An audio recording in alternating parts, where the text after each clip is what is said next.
Finding Hope, the Road to Recovery.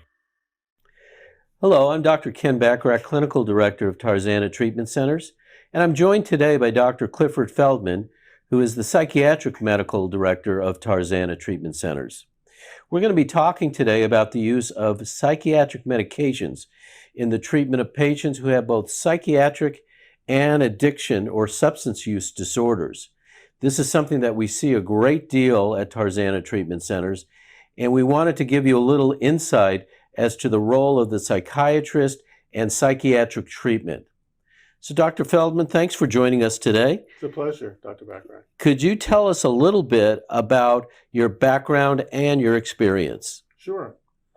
Well, it depends how far back you want to go. I'm from New York, and I got my undergraduate degree at Cornell University, went on to law school at Syracuse University College of Law, then progressed to medical school in Chicago, and I did a psychiatric residency where I was chief resident at NYU Bellevue in New York City. And that's when I moved out here and started my private practice. And I've been at Tarzana as the medical director for about 2 years. And as you know, I worked at Tarzana for several years, about 10 years ago.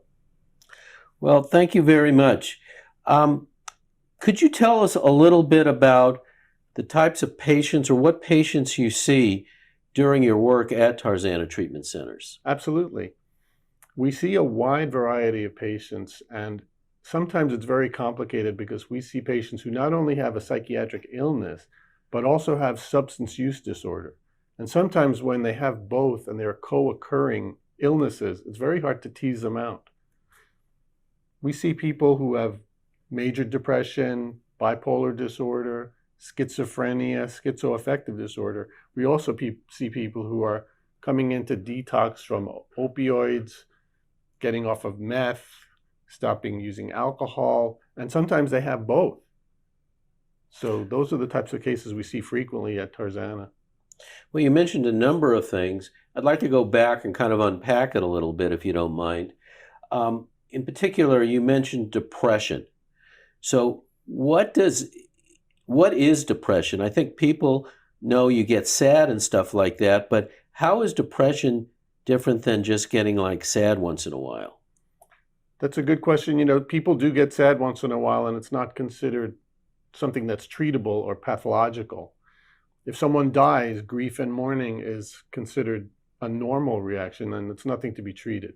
However, if people who are functioning well become sad for a prolonged period of time to the point where it impacts their ability to function, they cannot sleep, they cannot eat, they're losing weight, they're anxious, they may have suicidal thoughts.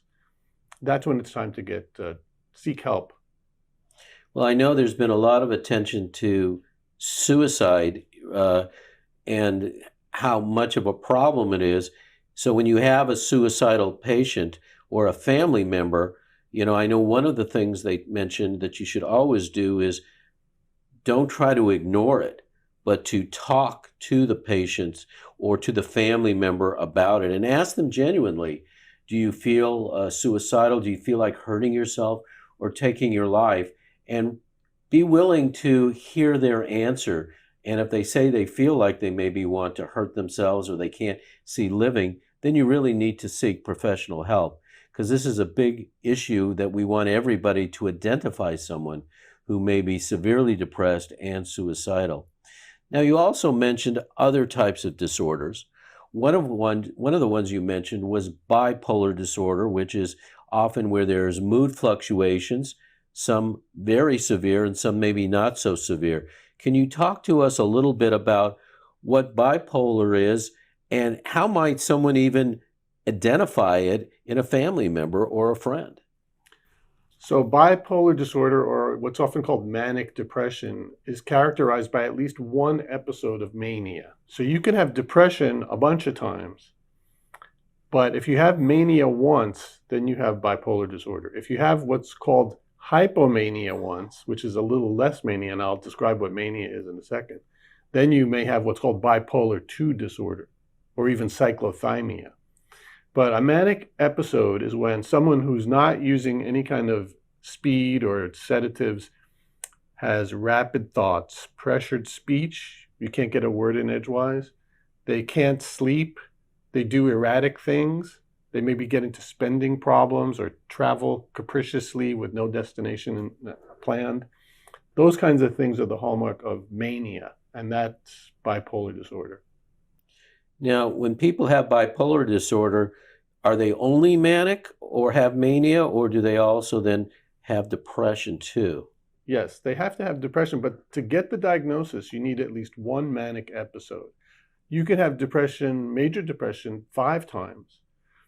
But if you have one manic episode, then you're diagnosed as bipolar. Now, why is that important? What's the difference if you're bipolar depressed or depressed and not bipolar? It does make a difference in the treatment.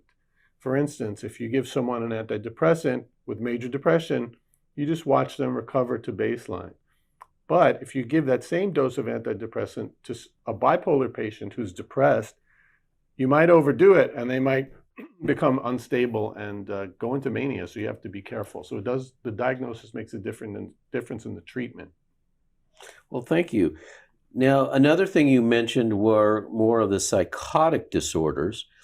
What is typical of a psychotic disorder, and what are some of the ones that maybe people know the names of? Well, I think the most common when you think of psychotic or losing touch with reality, the thing that people most likely think of is schizophrenia. Okay, so people know that young people, maybe like 15 to 25, are susceptible sometimes to getting psychosis, which is hallucinations or delusions or things like that. But there's a lot of other people who get psychotic. They can get psychotic from major depression with psychosis and hear voices that tell them they're bad people, etc. You can get psychotic from using methamphetamine or other drugs that, cause you to hallucinate and act erratically. So those are the most common ones. I would say schizophrenia, people know. Drug-induced is very common, unfortunately, and mania have psychosis. So how has the care of patients changed over the years that you have been in practice? It used to be that someone who's using drugs would have to get clean first before the psychiatrist would treat them for many reasons, and one is a med-legal reason. Another reason is that all these medications are tested on people who are not using drugs. So yes, that was the old school. And in my opinion, the new school is that we can't wait for you to get clean. We have to start treating you now because you may be self-medicating. And if we could treat your psychiatric illness, hopefully that will relieve you of the need to go out and buy methamphetamine. For instance, if you have attention deficit disorder and you're self-medicating with methamphetamine, you're going to the dealer or whatever, you're putting yourself at risk. If you're treated for it, you may not have to go to the street or get arrested or do things to get illegal substances. Now, I know in the past there used to be what I would call almost sequential care, meaning that someone who came in for psychiatric care, if they were using substances, they said, oh, we're not going to treat you. You got to get clean first. You got to stop your substance use. Similarly, it used to be that people went in for substance use who also had psychiatric needs. They would say, oh, no, you need to first care for your psychiatric stuff, and then we'll treat your substance use. So how have things changed since that time? Well, I think some of that still happens to a degree, but at Tarzana Treatment Center, we have a comprehensive multidisciplinary team where we all work together to help the patient, and we don't pass the buck. Both things are treated simultaneously, especially in the inpatient unit. We have all the doctors see the patients, the psychologists and everyone. So it's not sequential, it's at the same time.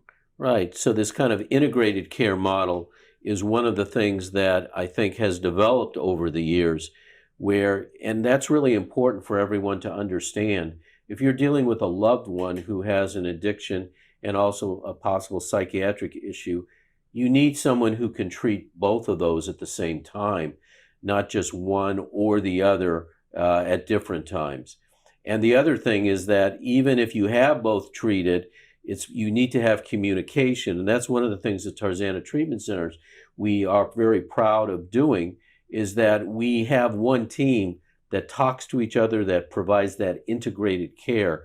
which is often really the state of the art now in terms of treatment for both mental health and psychiatric disorders. Now, you were mentioning some drugs or substances, and one of the things you mentioned were opioids. And I know that there's a huge opioid epidemic today in our country and I think around the world. Could you talk to us about what an opioid is and what are some of the different types of opioids that people use? So opioids are generally painkillers, like prescription heavy-duty painkillers. And maybe you've heard of OxyContin or Oxys on the street, or Vicodin, even fentanyl, which is used in anesthesia, and even other things. But on the street, it's Vicodin, it's fentanyl, heroin, of course, are the major opioids that we see opioids of abuse. And I think it's important to point out that while some are prescription medications like OxyContin, hydrocodone, or Vicodin, and others, there's also heroin, which is not a prescription drug. It is something that people use illegally, but they all have the same effect, right? They're all opioids. And so if someone's taking a pill versus taking heroin, is there really a difference in how they feel or what it does to them? Well, that's a multifactorial question because the answer is when you buy stuff on the street, you don't know what's in it. And some people die because they don't know fentanyl is in their usual dose and they overdose and they didn't intend to because it was laced with fentanyl. Some of these things come from other countries and who knows what they cut into it. So it's hard to know what you're taking. That's an excellent point. And one of the things that we're really dealing with right now around the world is the increased supply and use of fentanyl that is being not only put into heroin, but even like methamphetamine and even pills that look like they're manufactured, but they're really illicitly made.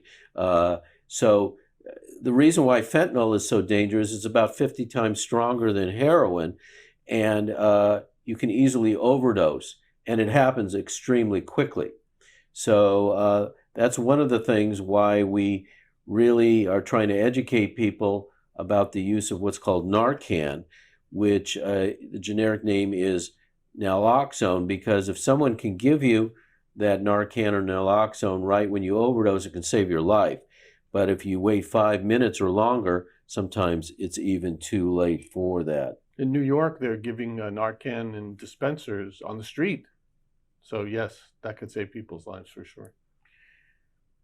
So what is the goal of prescribing medications to patients at Tarzana Treatment Center who have both an addiction or substance use disorder and a psychiatric disorder? Well, the goal of prescribing meds at Tarzana Treatment Center is no different from the goal of prescribing meds anywhere else that a psychiatrist does or a detox doctor. The ultimate goal is to get the patient to function. Okay, but how do they get to function if they have a psychiatric illness and chemical dependency? So oftentimes they have to be detoxed. Not all drugs need to be detoxed, but certain ones do, like opioids, alcohol. You can't just stop taking those. The withdrawal is terrible and could be life-threatening in the case of alcohol.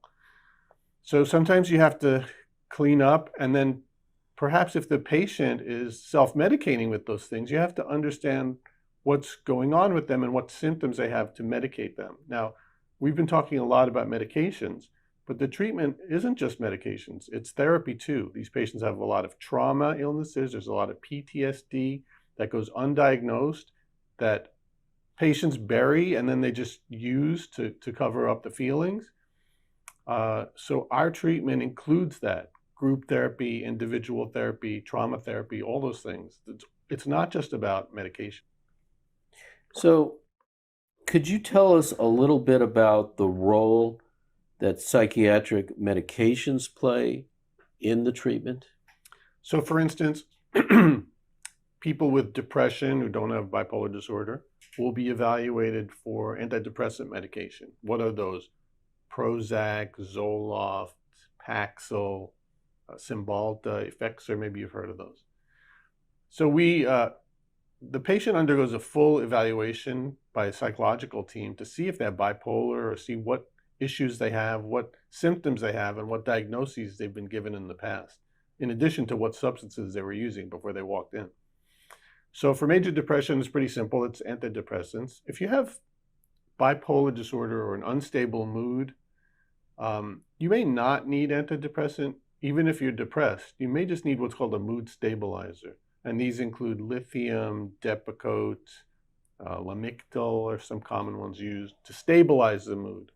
You don't want to kick someone from depression to mania by just giving them an antidepressant. They may just need a mood stabilizer.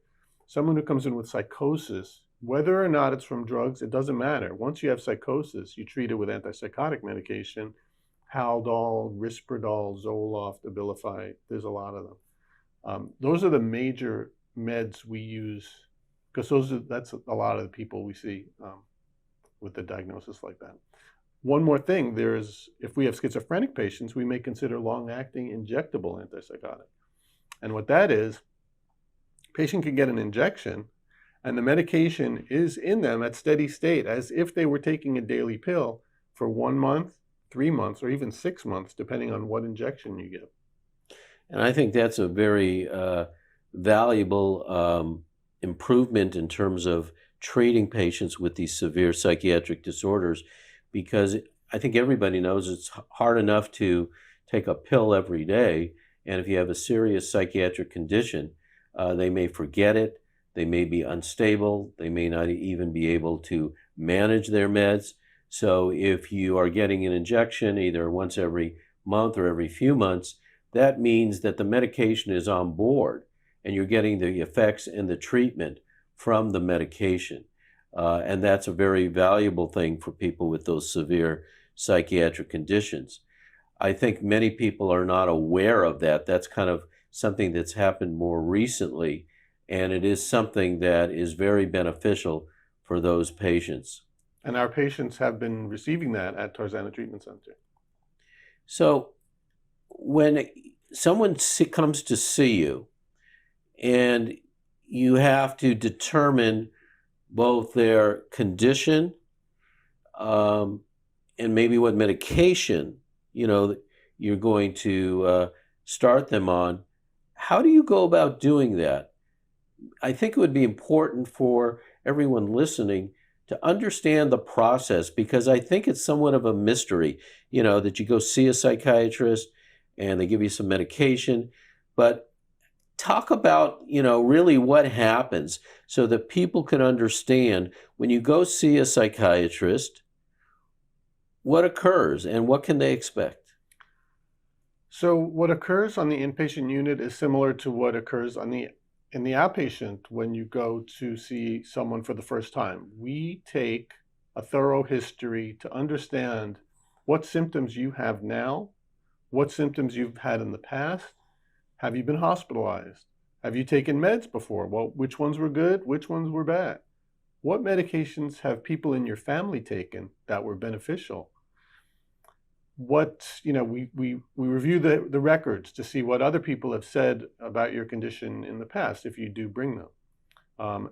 You get a medical checkup often, so to make sure there's no medical etiology to your psychiatric complaints. And then we have to make a decision. The decision is not just the doctor's, because the patient has to take it. So we decide what medication we think will help your symptoms. Then the patient has to decide, I want to take that or I don't want to take that. But then the insurer has to decide, I want to pay for that or I don't want to pay for that. So sometimes it's tricky to get all those things to turn green and light up. Now, I understand with psychiatric medications, which is different than most other medications, patients have to sign a consent. Can you tell us what the consent is and what it's for? In many places, there's a requirement that the psychiatric patient sign a consent for psychiatric medication, whereas they don't have to sign any consent for non-psychiatric medication. So it is a little odd in that sense. It's to make sure that you have informed consent. We don't want the notion that psychiatrists are giving people medication against their will, like maybe in the 1800s. We want you to know what you're taking, and you should know what you're taking. I want you to Google what you're taking. I want you to look it up. Yeah, I'm going to tell you the common side effects, but I want you to look it up. I want you to know. And then I want you to sign that you did that to prove it in case something happens later. So part of it is to talk about the side effects as well as maybe go over the benefits too of taking the medication. And I think one of the things, that you do in that consent is hopefully then the person is agreeing and you're getting their buy-in to take the medication. So after they've signed the consent and maybe they've agreed to taking the medication, the next thing that we probably have to talk about is what happens after someone is started on a medication. Because obviously I know sometimes there have to be like adjustments, there have to be changes in medications, and how do you figure out, basically what that person needs. We'll be back in a few minutes with Finding Hope, Road to Recovery with Dr. Cliff Feldman. So stay tuned.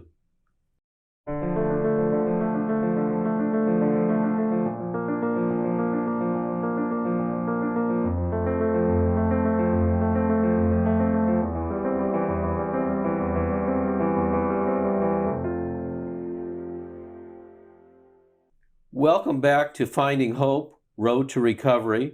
I'm Dr. Ken Bachrach, and I'm here with Dr. Clifford Feldman.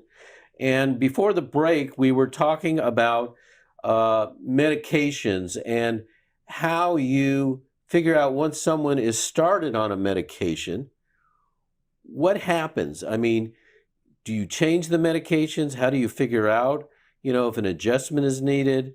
Could you please explain that to the viewers? Yes. So there's inpatient medication where you're literally hospitalized and seen every day.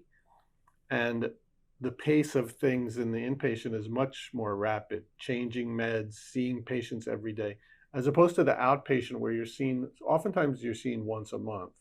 So let's say on the inpatient unit, someone comes in hearing voices and things like that, and they're started on medication. They can start feeling better very soon. First of all, if they're agitated, the medications calm them immediately. The voices to stop may take a day or two. For depression, getting a good night's sleep might help initially with some medication, but antidepressants sometimes can take a couple of days to work. But just getting sleep and being in a structured environment on the inpatient unit, going to groups and having therapy sessions will help you, having a structured day, recover quickly on the inpatient unit. On the outpatient unit, like I said, you're most often seen monthly. However, if you started on a new medication, I usually don't like to wait a month with someone on a new medication. So I'll have you come back in 2 weeks. And at 2 weeks, we will assess several things. Number one, did you take the medication? Because sometimes the patient will be like, Doc, I feel great, feel awesome. Did you take the medication? No, I did not. So you want to see if they're taking it. Then you want to see how they feel. Do they feel better? Do they feel worse? And then you want to see if they have side effects. Those are the biggies. And what kind of side effects do you kind of run into, or what should patients expect to know that it is possibly a side effect? So it depends on the type of medication, the side effects. The antipsychotics mostly produce sedation, but they could also produce what's called Parkinsonian symptoms. That includes a face with no expression. It includes a tremor, rigid muscles, etc. So we really need to watch for that on antipsychotic medication. Antidepressants in the old days had more side effects than in the new days. So in the old days, with what's called tricyclic antidepressants like Elavil or Pamelor or Tofranil, people got dry mouth, constipation, urinary retention, blurry vision, and things like that. The advent of the SSRIs, or the new generation antidepressant, so many millions and millions of people have taken them because the side effects are relatively nil. With Prozac and maybe some diarrhea, you may get some sedation with Paxil, but generally they're well tolerated and have very few side effects, which is why they're so popular. Now, you had mentioned that on the inpatient unit, if you're depressed, you take an antidepressant, you might feel better in a couple of days. But isn't it true that sometimes antidepressants can take much longer to be effective? It can take weeks. Because I've heard very often one of the things is that people stop taking their antidepressants too soon before you know whether it's working or not. Can you talk a little bit about that? Yes, well, on the inpatient unit, it's the same as being an outpatient in terms of when the medication is going to really kick in. But on the inpatient unit, you have an entire team of people caring for you. You're getting, if you're on drugs from the outside, so you're not using now, so that stuff is getting out of your system. You're probably eating more regularly. You have group therapy. You have ancillary services.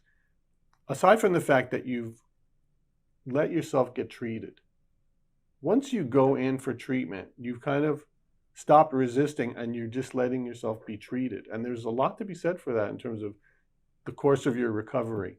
If the court sends you to Tarzana Treatment Center, your prognosis is not as good as if you voluntarily go in there because you want to be clean and feel well. So yes, technically the antidepressants could take 6 to 8 weeks to fully kick in, but they can kick in early after a few days. But these other things are what help people get better in a few days. Now the length of stay at Tarzana is not 2 days, it's probably somewhere around a week. So we do wait to see if you have any side effects or if the beneficial effects of the medications or any side effects, things like that. Now, we also have outpatient programs at Tarzana Treatment Centers. So if you were treated like with an antidepressant as an outpatient and then sent home, what would you tell the patient to expect? I would say, depending on the medication, if you have any side effects, call us right away. You don't have to wait for your next appointment. There's always someone to call. There's always a number, etc. Some antidepressants can cause people to feel worse sometimes. So yeah, absolutely. If you feel worse or if you have side effects, call right away. But what I would tell them to expect is you should feel better. Within a week, you should start feeling something from the medication. And it could take 6 to 8 weeks. Now, do we start people on the therapeutic dose all the time? We don't. Because some people, if they have any side effects, they'll immediately stop. So for instance, Prozac therapeutic dose is 20 to 60 milligrams for depression. There's some patients you might start on 10 because you know if they get a side effect, they're done. So those people, you say, try this. I want to see if you have any side effects, and we might have to titrate or change the dose, increase the dose, sometimes lower the dose. And those people, you kind of have to really be gentle and start very low so they come back and go, doc, I had no side effects whatsoever. Okay, you also were not on therapeutic dose. Now we're going to get you to 20. So I think that's an important point that you raised, in that sometimes you're started on a low dose and you may not get the desired effects, but you shouldn't really stop taking your medication. You should probably go back to your doctor and say, hey, it's not really working for me. And then the doctor can maybe adjust the dose. Similarly, if you're having side effects, there may be things that they could do too, either adjust the dose or maybe try another antidepressant. So how do you go about choosing the right, let's say, because we're talking about depression here, there's many antidepressants on the market. Again, you don't need to go into extreme detail, but if you could tell the viewers, how do you go about in terms of your thought processes, in terms of trying one medication versus another? Is it something in terms of the symptoms the patient is presenting? And, if you could just explain that a little bit, that might be very useful for people to know. Yes, so that is the million-dollar question that the pharmaceutical companies would like to know so they can pitch their wares to doctors so they know how you make these decisions. But it's actually a decision that has many, many points to it, but we can make in a few seconds. It's unbelievable. So first of all, the thing we look at is, what are your symptoms? And what do we want to treat? So I say to the patient, okay, they have every symptom. I say, what, number one, pick one, that's the first. We look at the symptoms because each of these medications has side effects. So if someone has trouble sleeping, you might pick a more sedating one. If someone has trouble with their energy level, you might pick a more activating one. So that's a consideration. What have you taken in the past that's helped? Okay, we're going to probably try that again. What has your mom taken that helped? We might try that. What is your insurance going to cover? You might be limited to a certain formulary. What are you requesting to take? Some people come in and go, I want, Lexapro, things like that. So all these things, guide my hand when I'm deciding what to give a particular patient. Now, you mentioned one thing that about you would ask, what did your mom take?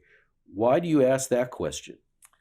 Some of these illnesses are partially genetic, and if a family member has a similar diagnosis and had a good response, especially first-degree family, it's not an unusual thing to offer that to the patient. Now, it may not work as well, but that's probably going to be your first line. So there's really a genetic component, but there may be other components too, environmental, stress, and just the unique makeup of that individual, histories of trauma, things like that, that all could impact that. So you now have somebody on a medication. They maybe are starting to feel better. Do they just stop? Could you tell us a little bit about the life cycle of someone who has a serious mental illness and the role of medications? And I mean, is it something they need to stay on for life? And if so, why? So a lot of people take medication, they feel better, and then they want to stop. And a lot of times that's okay if it's supervised. What I tell the patient is if you stop, the likelihood of you remember that relapse you had, 6 months ago? The likelihood of you having... When you say relapse, could you explain what you mean by that? Let's say someone was first put on medication for a crisis 6 or 12 months ago. They were put on antidepressant because they were suicidal or they were hospitalized. So now it's 6 months, a year later. And they're like, I feel great. I want off these meds. You say, okay, you're a free agent. You can do what you want. But do you remember when you were hospitalized? Okay, the chance of that happening goes up markedly if you stop these medications. The chance of you having a relapse is not zero on the medication, but it's less. So we're playing percentages. So some people might choose to be on a lower dose for a longer period of time. Some people might want to see what it's like to be off medication. There's nothing wrong with that. And some people just choose to take it because it's inexpensive and they have no side effects and they don't want to be like that again. They don't want to be hospitalized again. So it sounds like it's almost a risk-benefit kind of decision that is made with the patient and the psychiatric provider. And you kind of work as a partnership to kind of come up with what the patient wants to do, even though realistically it's always the patient's decision, but you're giving them some guidance. And for some patients, they may say it's not worth the risk. Others may say, I don't like being always on a medication, so I'm going to try it, but still maybe be supervised by the psychiatric provider so that if something changes, like they notice start getting sad or depressed or something like that, they can resume the medication. Yes, wanting to be off medication, there's nothing wrong with that. A lot of people think psychiatrists are pill pushers and they want that they get some kind of benefit from you being on meds. If you don't want to be on meds, that's fine with me. But I just have to tell you, the chances of you relapsing go up. And that's one thing I know that at Tarzana Treatment Center we struggle with some patients on, is that patients want to be off the medication, but they may not always even recognize all the symptoms that reemerge, even though friends and family members may see that. And so that's why it's important that maybe when they stop medications, that you bring in their family too, so that to say, if you notice these symptoms again, you need to bring them back because you may notice it before they do, because they may not be as aware as friends and family around them. Now, we have other kind of chronic diseases like diabetes, asthma, hypertension. Are these psychiatric illnesses, are they chronic diseases similar to those medical kinds of diseases? I think that's a good way to conceptualize them to the patient. If you say, look, they're like, I don't want to take this. I don't want to be crazy all my life. I don't want to take these pills. You say, this is like high blood pressure or diabetes where you don't take some magic pill as of yet and you're cured. It's a thing you manage. So we manage symptoms. Sometimes people on medication plateau. They take the antidepressant and they're fine at this dose. They plateau and maybe they start slipping. Maybe they need an increase in dose. But if you plateau, you might need a change in medication. So it's a constant readjusting. Like the doctor who just refills your medication by phone every month for a year, you're not really getting treatment with someone doing that. So that's an important point, meaning that your medication needs may change over time, and that while a certain dose of a medication may work for a while and you may feel totally normal and feel good, over time the effectiveness of that medication may wane, and therefore you may either need an increase in the dose, or do you sometimes even need to change medications? Yes, you could swap or add. So that's why you need to often stay in touch with your psychiatric provider, similar to a primary care provider. If you have diabetes or hypertension, you may have to be monitored for years. Now, the aim is that you're stable and you're able to live a normal life, but there may be times where, either due to stress or the medication's not working as well, that you may have to have some adjustment in those medications. We've been talking a lot about this kind of in the abstract. Can you think of like a patient that you've treated that you could maybe talk about to kind of give some, sense of how this actually works in the real world? So we have had many treatment successes. We've had some failures. Treatment is a two-way street. It's not the doctor imposing treatment on the patient. The patient has to want to accept treatment and come for treatment, most likely voluntarily. So yes, one particular case was a woman who met with me for the first time, and we clashed, and I think she might have been using at the time. She had bipolar disorder. She was using methamphetamine, marijuana, alcohol. So the first time we met, she was asking me for like addictive medications like Xanax and things like that, and I said no. And so she got up and she left the office, and I thought that was the end. But a couple of months later, she came back, she apologized, and she accepted treatment. And to make a long story short, over time, she was able to not only get her children back, but she's clean and attending university. Wow. So that is a treatment success. When you first get together and it's like that, and you're like, whoa, you're not ready. So how long a period of time was it from the time you first saw her to the time she was, attending university and doing really well? I think it was like 18 months. 18 months. So that's not a quick fix, so to speak. That's a long distance she traveled. So this is someone who really started off with great needs, and then through the treatment of you, and who else was treating her too besides you? Yeah, so she had a treatment team. She had a case manager to help her get housed. She had a therapist who she saw every week for therapy. So yes, it was a full team. So, it's kind of like mind, body, and spirit kind of thing, that you have to treat the whole person. And here, there was an integrated care team at Tarzana Treatment Centers where Dr. Feldman provided the psychiatric care. A case manager helped her with some of her kind of real life needs like housing and things like that, maybe even enrolling in school. And then the therapist helped with some of the emotional needs too, because medications don't really fix how you relate to other people, how you deal with stress, how you handle conflict. It basically gets you to a point where hopefully you can begin to do that and think things through and kind of recognize maybe what you need to do to move forward.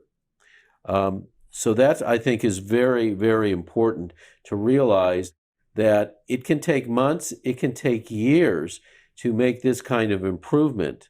Now, this is obviously a great success story that you're talking about, but I'm sure there's some variations, that not everyone has this straight line, that there's sometimes ups and downs. And some of it may be due to life situations. Some of it may be due to maybe medications not working as well, patients stopping taking medications, other things that are developing in the person's life. We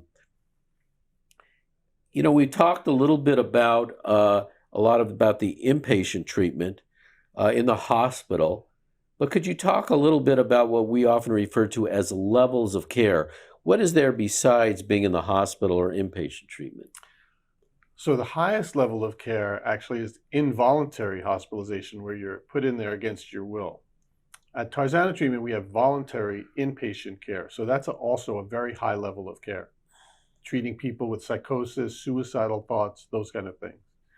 Now, just shy of that, the next lower level of care is like something like a day program or intensive outpatient program, where people are coming in for treatment 3 days a week. So that's pretty intense. It's not every day like inpatient, but it's 3 days a week.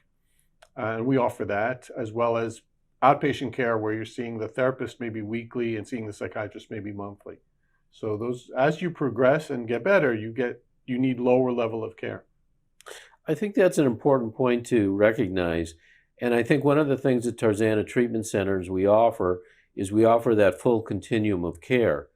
And so it's not like we're saying, oh, you have to go into the hospital or you have to go into this program. We assess where you need to go based on an evaluation and saying, you don't need to go in the hospital. You just need to start an outpatient care. We'll hook you up with a therapist, a psychiatrist, maybe even a case manager if necessary, and we'll work with you that way. But one of the things, too, that you did mention is that you do need to want treatment, right? In most cases, yes. We do have some people who are referred by the court and remanded for treatment. And if they don't get treatment, they go to jail. So we do get those, but that's in the minority. You really have to, even if the court remands you and you don't really want to have treatment, it's not going to work. You really have to seek treatment and want help. And the help is available if you want it. Well, I really appreciate you talking all about the different medications, the kind of course of treatment, as well as what's involved with determining even level of care in terms of what you need. Is there a message that you want to leave our audience with today regarding psychiatric treatment and medications? Since the pandemic, these things have been a little more open in the press and celebrities talking about their problems. And if I have to leave a message, it would be that if you feel you have some of these problems, that help is available, and oftentimes at no cost to you.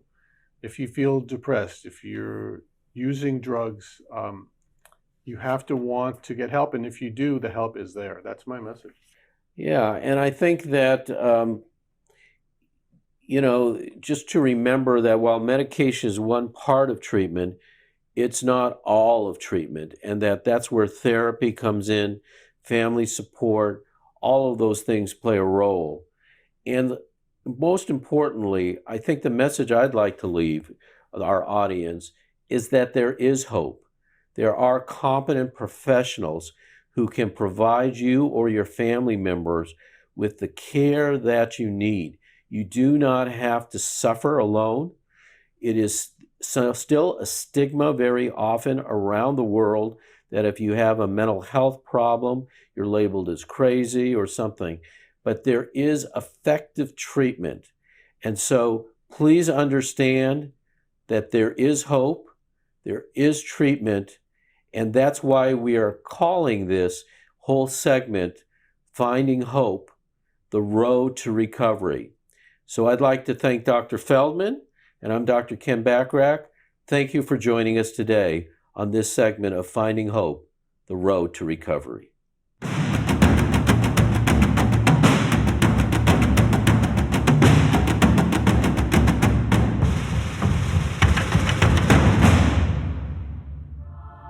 Brought to you by Tarzana Treatment Centers. You can visit our website at www.tarzanatc.org or call 1-800-996-1051.